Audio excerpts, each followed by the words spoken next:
Hi everyone, it's Nick. Welcome to my channel. So we're going to be doing a little Q&A today. I asked you guys on Instagram to send me some questions that you want me to answer.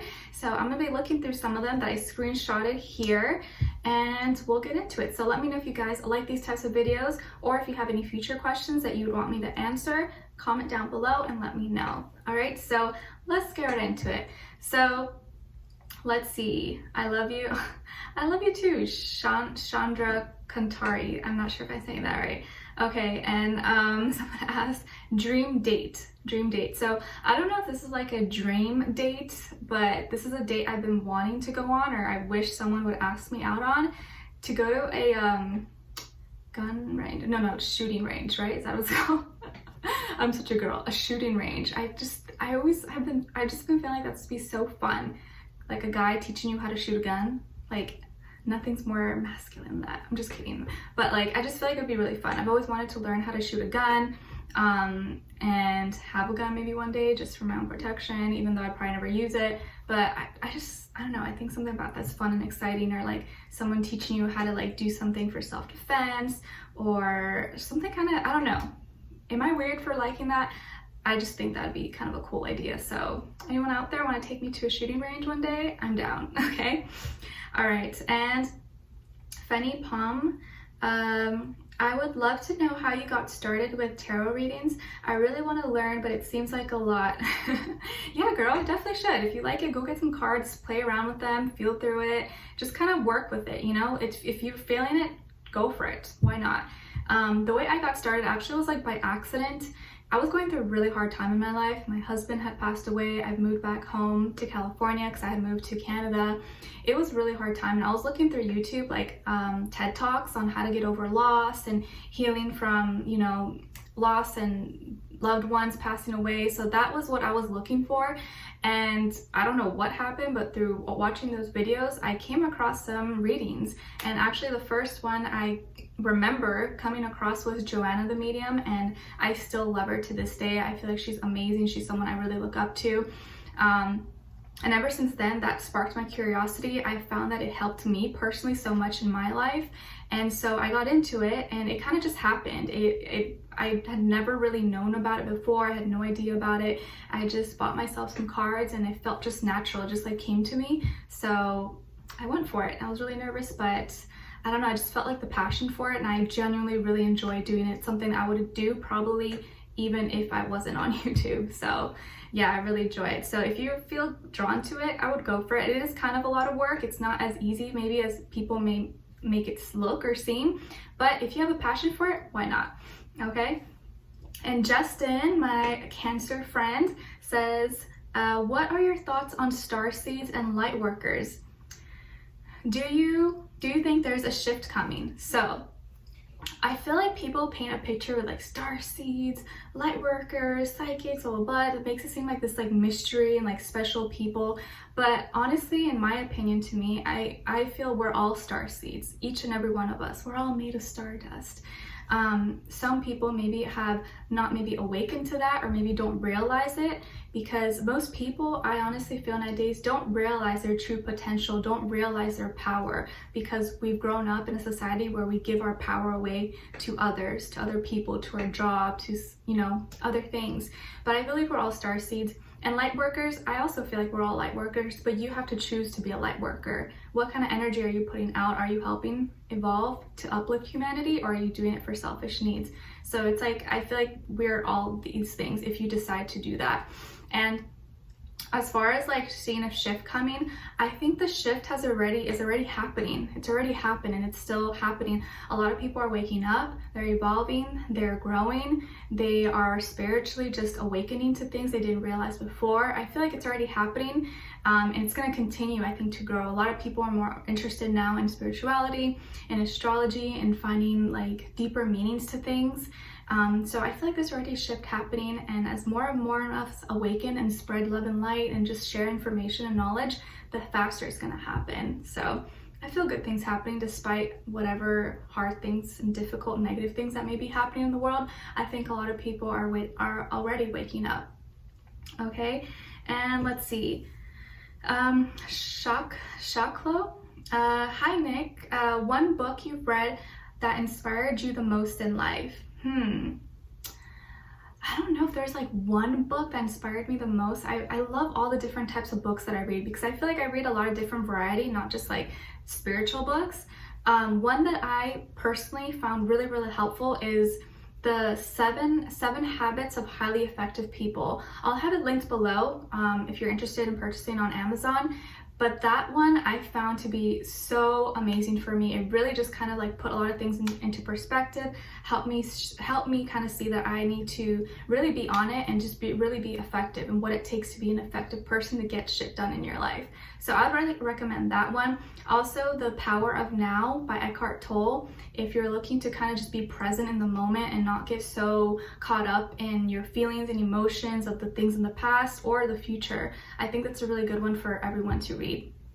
Okay, and let's see. Fave foods, drinks, activities, music, movies, books, scenery, colors. That's a lot of stuff. I'll try to like give you one of each then.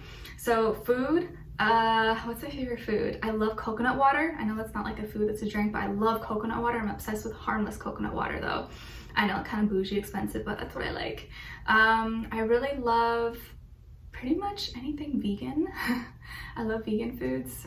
There's this new place that I've been checking out, and where is it? Not Pasadena, in Eagle Rock in California. It's a food truck. They're called Rockin' something chicken, and they sell vegan fried chicken sandwiches, and have this like Korean style one that's like my favorite right now. I know it's not the healthiest, but you know, once in a while, that's my favorite.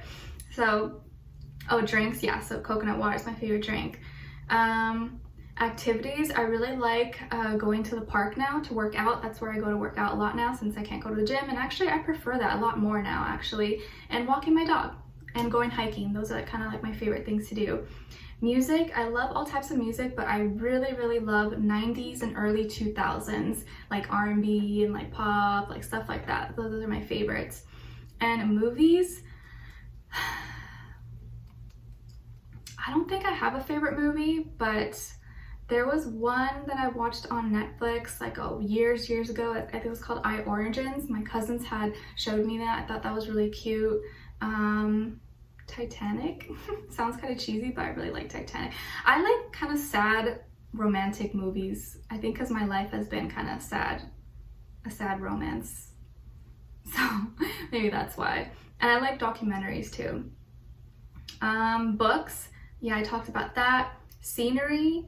I really like green. I really like to see a lot of trees, forests, even though I don't live in an area like that, because I live in California. It's pretty dry and hot here, but I really enjoy going like by the mountains, if there's some trees or nature, by the water. I love stuff like that. Ideally, I think probably like Vancouver, British Columbia. I love the scenery there. I think it's so beautiful.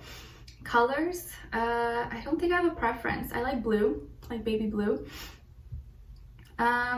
How to distinguish between your intuition and your own prejudiced thoughts. Neoteric.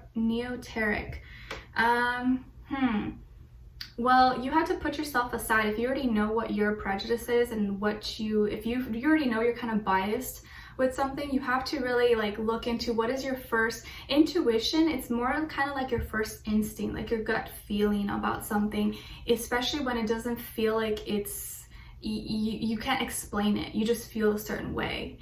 It's not something you could be like, oh, it's because this person said that, or they look like this. It's something you just comes out of you. You're just like, I don't know why I feel that way, but I just feel that way. Practice it. Practice maybe when you're driving or something, or you're out somewhere, you know, ask your intuition like, should I go left, should I go right? And look to see your body's first reaction or your thoughts. Where does it take you? I'll start practicing like that.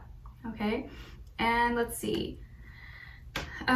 What the 12th house DJ, nice. What drew you to the spiritual side of your personality? Again, this is with the death of my husband. That pretty much was a catalyst for all this to happen. It was not as simple as that, but it pretty much brought me to this place. So heavy transformations in my life is pretty much what brought me here. And how can I get over a person that I gave my heart to? Yeah, that's tough. I've been there many times.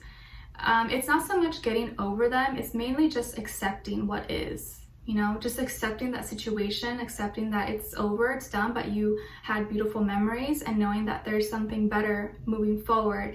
Mainly, I would say not to suppress the feelings. You know, if you feel it, all right, cry. If you need to cry, let it out. Just accept it. Maybe talk to someone about it. And each day you're gonna be feeling a little bit better. Each day it's not gonna take over your mind as much in the long run. Every day you're gonna be feeling a lot better, but just accept it and don't suppress it.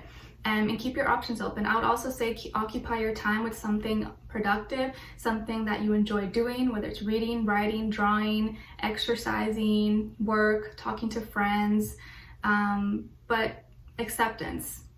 I think that's like the main important thing. What are you most looking forward to getting back to when things go back to normal after quarantine, I think you mean? Things haven't really changed that much for me, to be honest, because I'm kind of like a homebody and I'm very introverted, so I pretty much just stay around here. I don't really go out that much, except maybe like if I go to eat to restaurants and the gym. I don't go to the gym anymore, but I feel like I'm not really gonna change much. I've kind of just been doing the same thing. When is your birthday? I'm a fellow Pisces. Oh, my happy birthday, fellow Pisces. My birthday is March 18th. March 18th. So I'm actually a Pisces Aries cusp. All right, let's see. Have you ever been to Nicaragua or Korea? What did you take away from your experiences there? I've never been to Korea, but I really want to make a trip, plan a trip there someday. So it's gonna happen in the future because my dad is from Seoul. So hopefully be able to. I really want to. I want to go everywhere in Asia. And I have been to Nicaragua probably like two, 3 times. I would say it's a really different environment. It's very poor, kind of mostly underdeveloped, but it really made me appreciate what I have in life. It really made me appreciate, I see you sometimes, I guess depends where areas you're in, but you see a lot of animals. Sometimes people don't treat the animals nicely. They're hungry, they're just roaming the streets. It makes me feel really sad. The heat, it's really humid and hot over there. But mainly just kind of makes me realize how fortunate we are, or how fortunate I am to be here and all the things that I have, because a lot of other people around the world maybe don't have those things. Someone's asking me like a love reading question. No, we're not doing that here. You can email me if you want a reading. What is your lip gloss color and maker? I'm wearing Fenty Beauty by Brianna. Fenty Beauty. This is the original, I forget what it's called, lip gloss balm, glow balm, something like that. Best and worst experiences with Sagittarius. I actually don't really have any Sagittarians friends. I've only kind of dated one before. Well, we kind of like talked, and I was introduced to him. Well, I kind of knew him from like a friend, from mutual, actually from my cousin, I think. And it was not bad. We were just like, he was cool. We were good friends. He was really well-traveled, typical Sagittarians. Like, he traveled a lot. He collected a lot of cool cars, really successful guy, really smart, knew a lot about a lot of things, but I kind of feel like he was not the commitment, settling down type of guy. When we had started talking, I think he had broken up or was like having problems with his girlfriend or ex-girlfriend or something, but she would like, it was kind of weird. So, but basically we don't talk anymore, but it was no ill feelings there, but I definitely feel like they're not the types to settle down, or at least that one that I encountered. But other than that, I haven't really had any experiences with others, but it was cool. Let's see. How to open yourself back up to love and dating, from a fellow Pisces. Oh, love of my Pisces. It's hard. It's hard.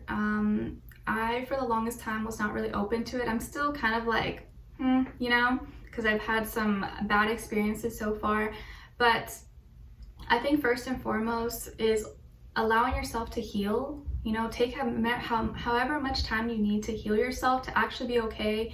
And don't look for a relationship if you're wanting to fill a void. Make sure you fill that void by yourself first, so that when someone comes in your life, they complement your life, they add value. They're not just filling this void that because you feel lonely. But I think what you could do to open yourself back up is put yourself out there, you know, try, make new friends without maybe the intention of it being anything. You could just start talking to guys or start talking to girls, read books. I would say just practice, make new friends, you know, you just never know. Okay, let's see.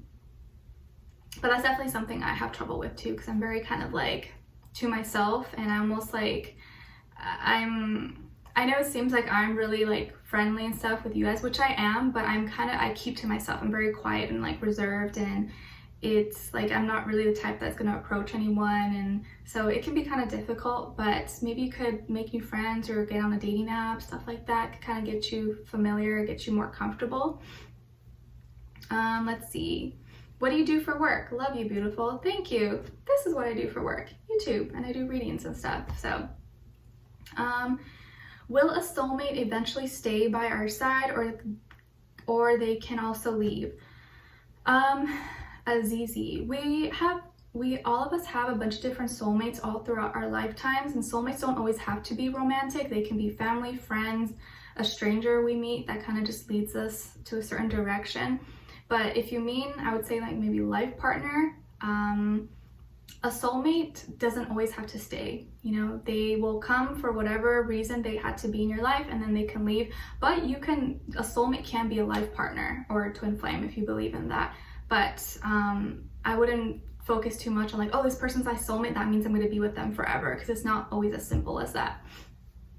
And let's see. Lastly, I think this was the same one. When is your birthday? March 18th. Okay, so yeah, I think those are all the questions. I think there was more, but those are the first few that I saw. So if I get any others, I'll probably add those for a future Q&A, but I hope you guys enjoy this and can got to know me a little bit better. And if you have any other video ideas for me to share and upload, let me know in the comments below. I would love to film those and kind of start posting a little bit more on this channel whenever I get a chance, because I'm more active on my other channel, if you guys know.